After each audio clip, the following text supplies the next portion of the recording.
Assassin's Creed is really about history and credible world. We're playing with a history that is, without trying to spoil things, extends back, anywhere from 80 to 100,000 years from today and extends as far into the future as, we have time to make games. Two specifics about Assassin's Creed. The first one, it's a huge universe spanning across many different mediums with many different characters, events, locations.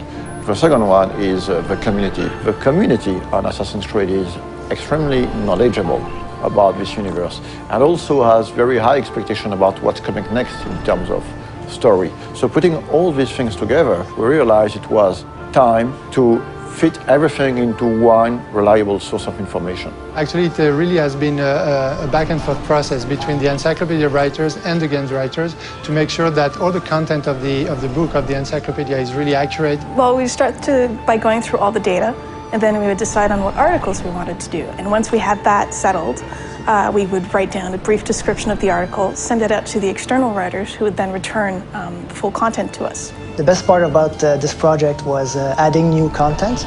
Every time you get a chance to work on a brand like Assassin's Creed, it just makes your day, We are covering and unveiling a lot of information on characters such as Altair, Ezio, Desmond Miles, Subject 16, but also new assassins such as Shao Jun.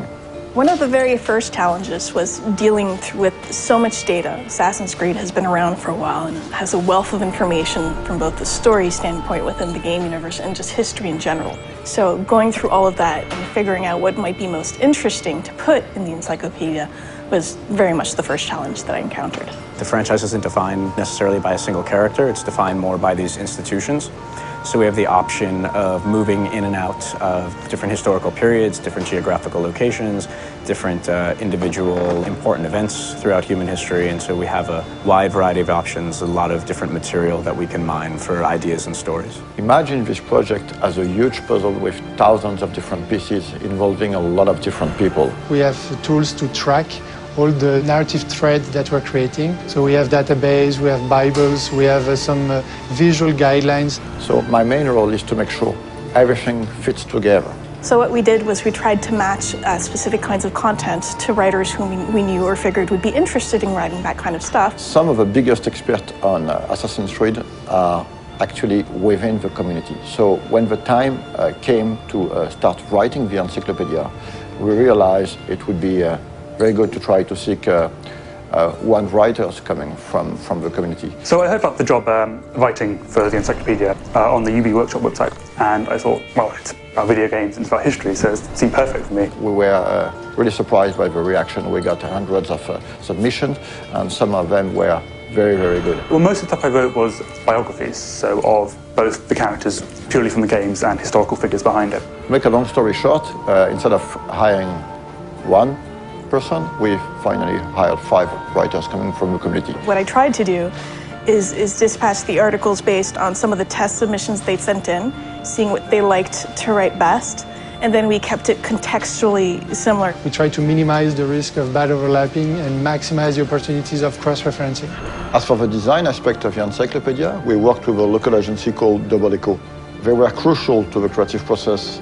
For example, during earlier discussions, we decided to only use production concept arts to illustrate the encyclopedia, as opposed to 3D renders or marketing assets. The role of concept art is very important in the conception of a game.